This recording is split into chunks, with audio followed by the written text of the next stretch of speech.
Assalamualaikum warahmatullahi wabarakatuh.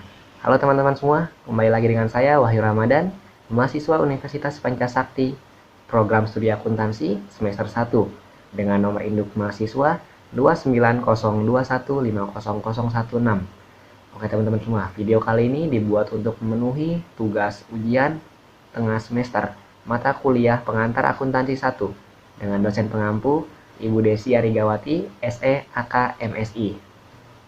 Teman-teman semua, pada video kali ini saya coba menjelaskan sedikit tentang siklus akuntansi. Apa sih siklus akuntansi itu? Jadi gini teman-teman, yang namanya siklus pasti adalah kegiatan yang berulang.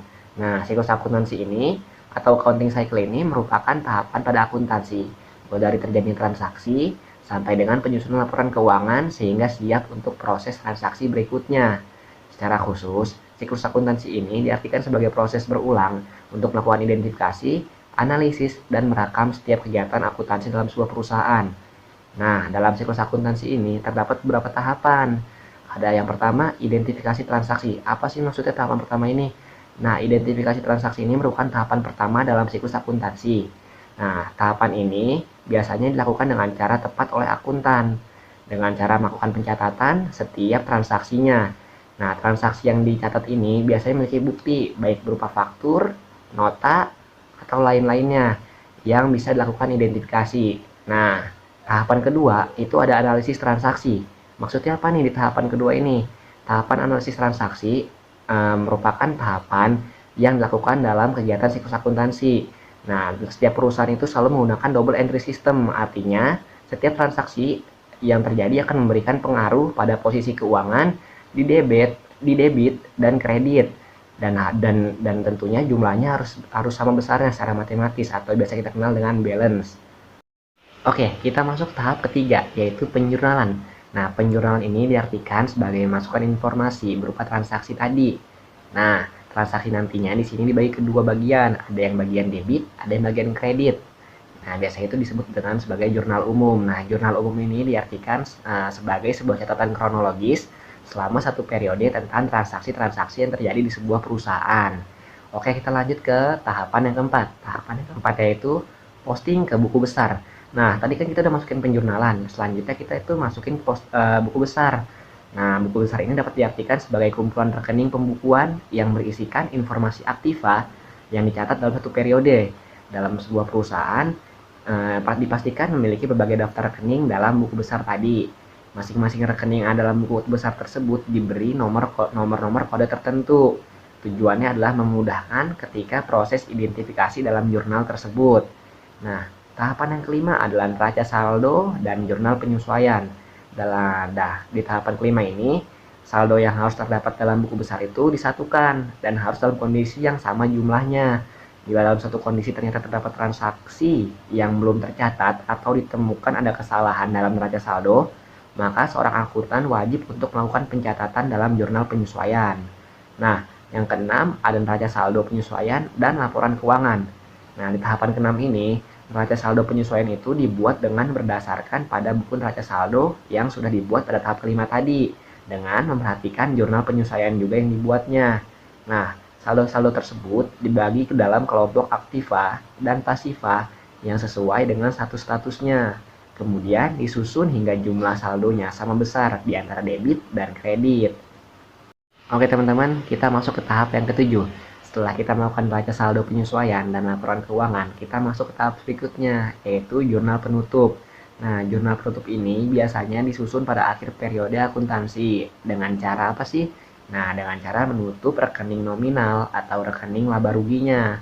Tujuannya adalah untuk melihat aliran pada sumber selama periode akuntansi berjalan.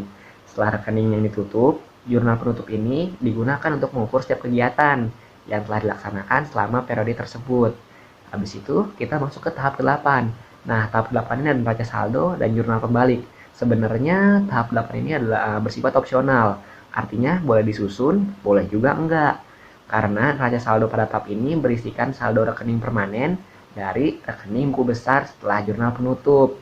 Sementara jurnal pembalik pada tahap ini dibuat agar proses pencatatan beberapa transaksi tertentu, terutama transaksi yang berulang, itu bisa dibikin lebih sederhana. Teman-teman, kita langsung masuk ke materi penggolongan akun. Nah, penggolongan akun tuh maksudnya gimana nih? Kita masuk ke pengertian akun dulu. Akun tuh apa sih sebenarnya? Nah, akun ini adalah sebuah bagian dari akuntansi sebagai media untuk mencatat pembukuan setiap transaksi keuangan yang mengakibatkan terjadinya perubahan aktiva, perubahan utang, perubahan modal, perubahan pendapatan, dan perubahan beban. Nah, akun ini berfungsi untuk menunjukkan tempat untuk mencatat unsur aktiva, kewajiban, pendapatan, ekuitas, dan penarikan, serta beban. Selain itu, akun juga berfungsi untuk menunjukkan tentang bertambah atau berkurangnya unsur modal, unsur beban, utang, dan harta atau aset kita. Selanjutnya, akun juga berfungsi nih untuk memberikan informasi tentang posisi modal kita, posisi utang kita, posisi harta, serta perubahan hal-hal tersebut sebagai fondasi dalam menyusun laporan keuangan. Nah, tadi kan penggolongan akun. Akun ini digolongkan menjadi dua. Yang pertama ada akun real dan akun nominal. Oke, teman-teman, karena akun dibagi dua, ada akun real dan akun nominal. Terus, apa sih bedanya dari kedua akun tersebut? Gini, teman-teman, akun real atau real account itu merupakan akun yang selalu ada dalam neraca, seperti utang kita, modal kita, aset kita. Nah, selain itu, akun real ini biasa disebut juga sebagai akun permanen atau akun terbuka. Kenapa disebut akun terbuka? Yang pertama karena akun ini mempunyai saldo yang nantinya akan dibuka pada setiap periode atau tahun berikutnya. Lalu yang kedua ada akun nominal. Setelah ngomongin akun real, kita ngomongin akun nominal atau nominal account. Nominal account ini merupakan akun yang tersaji dalam laporan laba rugi. Nah, berarti kalau masuk laporan laba rugi, akun nominal ini berisi seperti pendapatan dan laporan-laporan beban. Nah, bedanya dengan akun real, akun nominal ini tidak memiliki saldo apapun karena saldo dalam akun ini sudah dipindah ke modal usaha. Saldo tersebut dipindahkan ke akun permanen ketika sudah akhir periode fiskal atau dikenal dengan istilah kita nih, tutup buku. Nah, setelah kita bahas penggolongan akun, kita bahas ke materi berikutnya, yaitu debit dan kredit. Debit dan kredit itu apa? Jadi gini teman-teman, debit dan kredit itu merupakan istilah yang sering kita gunakan dalam dunia akuntansi keuangan. Nah, debit diartikan sebagai pertambahan uang, kredit tidak diartikan sebagai pengurangan uang. Secara garis besarnya, debit ini merupakan pertambahan uang dalam tabungan atau rekening. Begitupun dengan kredit sebaliknya. Nah, namun biasanya istilah kredit ini lebih dikenal sebagai penyediaan uang atas kesepakatan pinjam-meminjam antara bank dengan nasabahnya dan diharuskan melunasi pada jangka waktu tertentu. Dalam dunia akuntansi, debit serta kredit adalah satu hal yang tidak bisa dipisahkan satu sama lain. Keduanya saling berhubungan dan saling melengkapi. Setiap ada transaksi, maka dua hal yang selalu berdampingan ini akan muncul, tidak dapat dipisahkan dan pasti akan selalu ada. Oke teman-teman, setelah kita masuk debit dan kredit, kita masuk ke pembahasan selanjutnya, yaitu saldo normal akun. Apa sih saldo normal akun ini? Nah, saldo normal akun ini merupakan perkiraan bahwa semua jenis akun memiliki saldo debit dan kredit berdasarkan klasifikasinya. Nah, biasanya saldo normal ini diartikan juga sebagai klasifikasi terhadap sebuah perkiraan akun yang menggunakan sebuah prinsip pembukuan secara berpasangan. Nah, maka saldo ini juga akan berpengaruh terhadap pertambahan maupun pengurangan jumlah pada suatu rekening. Terus ada apa aja nih di saldo normal akun? Ada kelima jenis akun. Yang pertama ada akun aset, ada akun kewajiban, ada akun modal, ada akun pendapatan, dan ada akun beban. Kelima-limanya ini memiliki saldo normal akun yang berbeda-beda. Yang pertama ada akun aset. Akun aset ini bertambah debit, tetapi berkurangnya itu kredit. Sementara di akun kewajiban, di akun modal, dan di akun pendapatan, mereka bertambah di bagian kredit, sementara berkurang di bagian debit. Lalu di akun beban, sama bentuknya seperti akun aset, yaitu bertambah di bagian debit dan berkurang di bagian kredit. Nah, cara gampang ngapalinnya begini teman-teman. Ada 5 akun nih, aset, kewajiban, modal, pendapatan, dan beban. Ngapalin lagi nih, yang pertama itu debit kredit, yang kedua kredit debit, yang ketiga kredit debit, yang keempat kredit debit, akun yang kelima debit kredit. Ya gitu teman-teman, cara gampang ngapalin saldo normal akun. Oke teman-teman, setelah kita bahas debit, kredit, dan saldo normal akun, selanjutnya kita bahas jurnal umum. Nah, jurnal umum ini merupakan jurnal yang dipakai untuk mencatat semua jenis bukti transaksi keuangan yang muncul dari semua transaksi pada periode tertentu. Nah, jurnal ini berasal dari bahasa Prancis, yaitu jour yang artinya hari. Jurnal umum ini digunakan untuk mencatat berbagai aktivitas transaksi keuangan secara kronologis sesuai tanggal dengan mencantumkan nama transaksinya, kelompok akunnya, dan nominalnya pada kolom debit atau kredit. Lalu, jurnal umum ini memiliki 5 fungsi penting bagi sebuah perusahaan. Yang pertama ada fungsi historis. Maksudnya apa fungsi historis? Yaitu, maksudnya adalah jurnal umum ini dilakukan secara kronologis dan sistematis. Yang kedua ada fungsi pencatatan yang artinya semua transaksi pada jurnal umum ini berpengaruh dalam perubahan modal, biaya, kekayaan, dan pendapatan.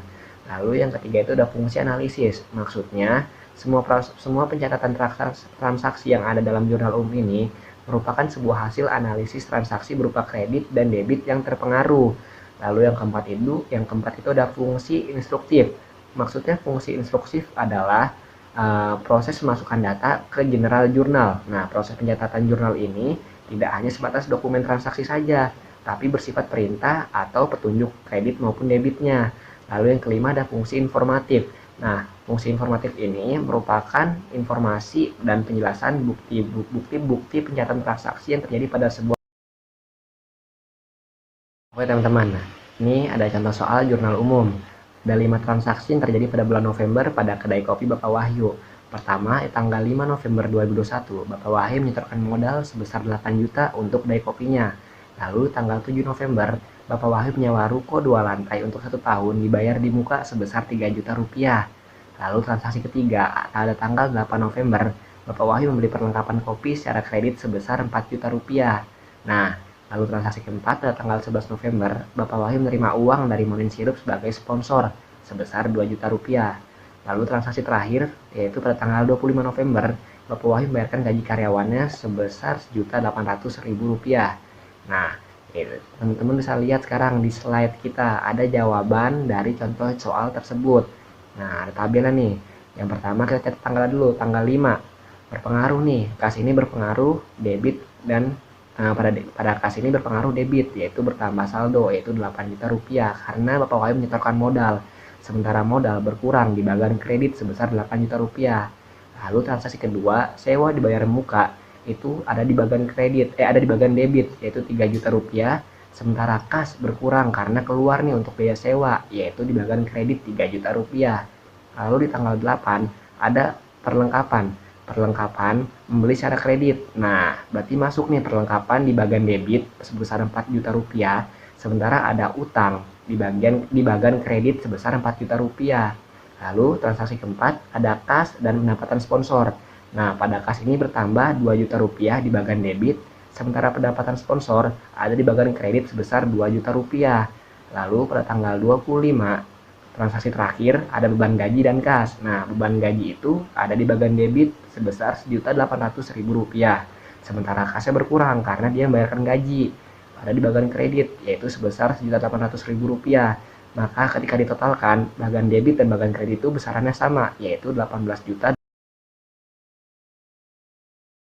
Oke teman-teman semua, kita sudah masuk ke bagian akhir. Nah, tadi kan sudah saya jelaskan siklus akuntansi. Ya, secara singkat nih. Jadi, saya akhiri video presentasi saya ini. Jika ada kurang, mohon dimaafkan karena saya juga masih proses belajar. Saya pribadi mengakui banyak kesalahan dalam pembuatan video ini. Maka dari itu, saya menerima kritik dan saran dari teman-teman semua dan juga dari dosen pengampu, yaitu Ibu Desi Arigawati, SEAKMSI. Ya, kritik dan saran yang bersifat membangun untuk saya pribadi. Oke teman-teman, saya akhiri video ini. Kurang lebih mohon dimaafkan. Wassalamualaikum warahmatullahi wabarakatuh.